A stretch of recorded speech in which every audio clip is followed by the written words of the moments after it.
everyone. Art Gramahe here, Father Art. It's my podcast, Art and Soul. It's about some of my experiences being here at the house and helping take care of my mother. Thank you for listening. I appreciate you tuning in. This podcast is every other week, so every other week on Friday, check in and see what's happening at the Gramahe household in Seattle, Washington.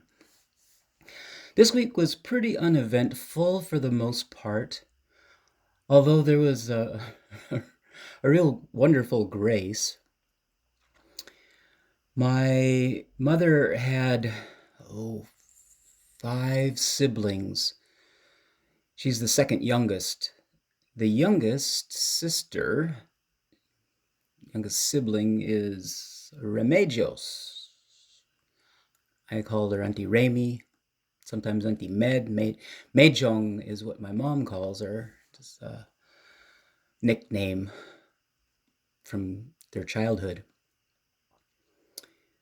Almost every morning, I ask my mom if she remembers what her sister's name is, and sometimes she gets it. Sometimes she remembers, and sometimes she doesn't.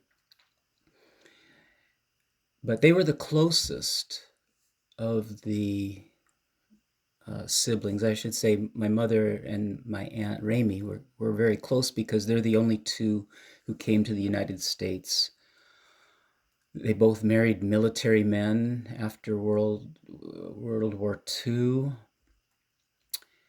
And except for a time when Auntie Med came over afterwards, she got married after my mother.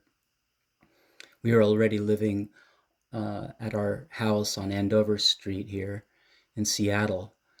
And Auntie Med came over and stayed with Mom when she first came to the United States.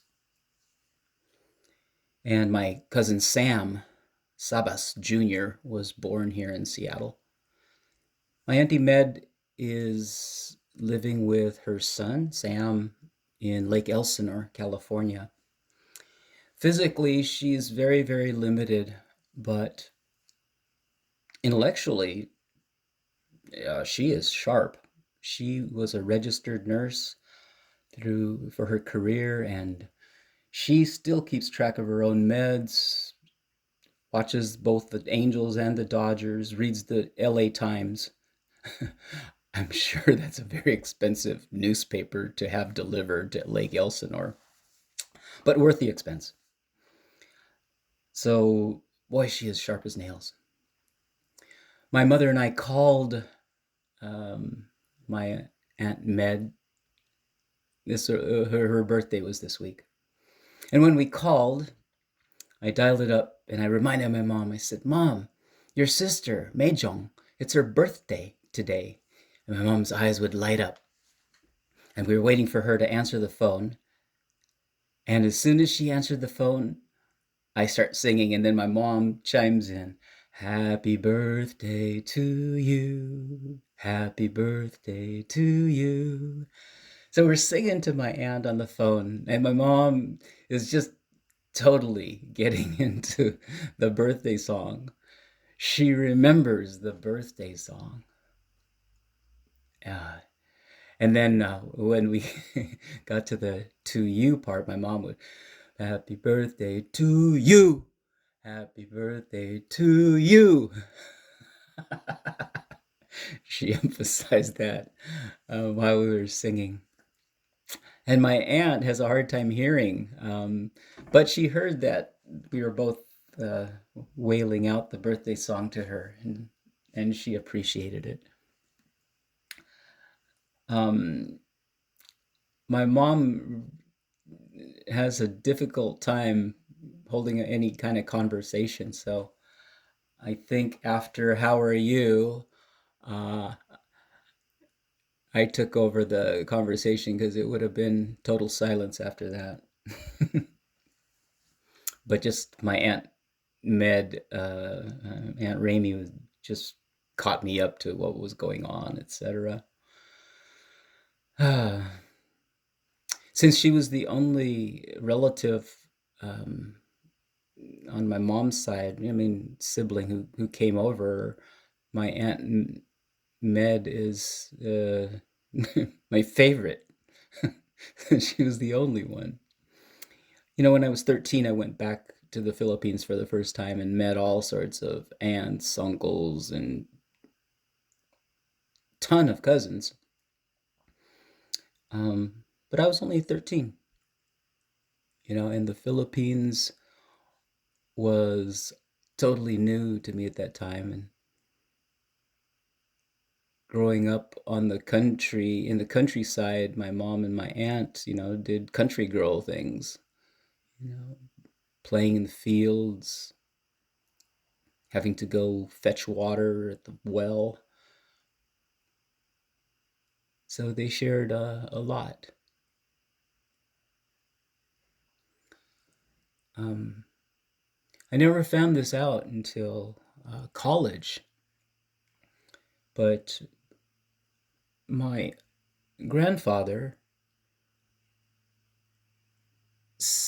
during the Japanese occupation in the northern Philippines in the town of Candon, and I'm not sure if how much of a presence they had or if they just passed through, but it was well known that the soldiers would take girls, and they would never return. So my grandfather sent my mother and my aunt Remy into the hills about 5 miles away to hide, to essentially camp out so that they would be safe.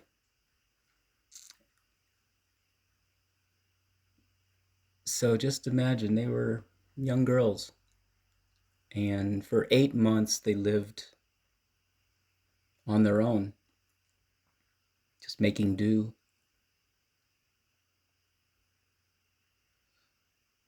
Once a week, their brother, David, would bring them rice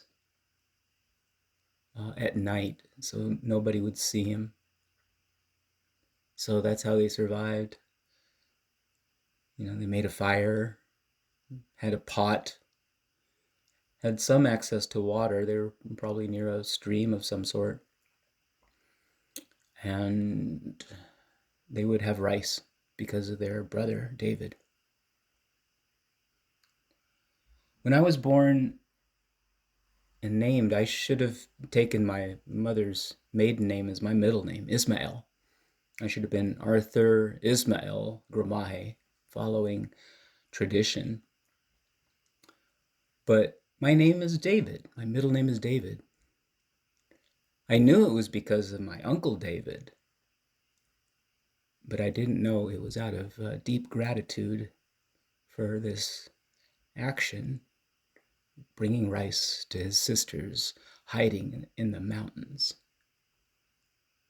That was a very special debt of gratitude.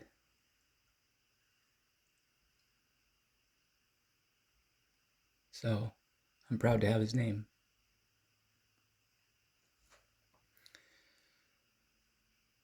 So obviously, my 99-year-old mother and my 97-year-old aunt Remy have a different relationship now.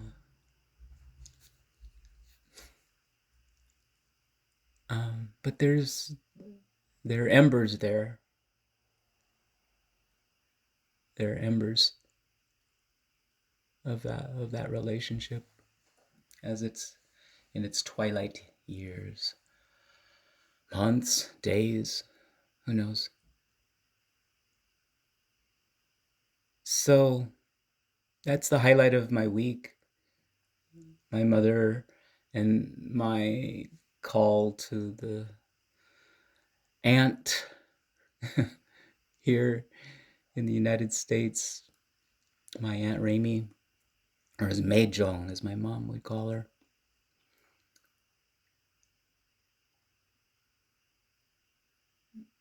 So this is a happy memory, a heartfelt memory that I hope to keep. Well, that's it for this week. Thank you for listening.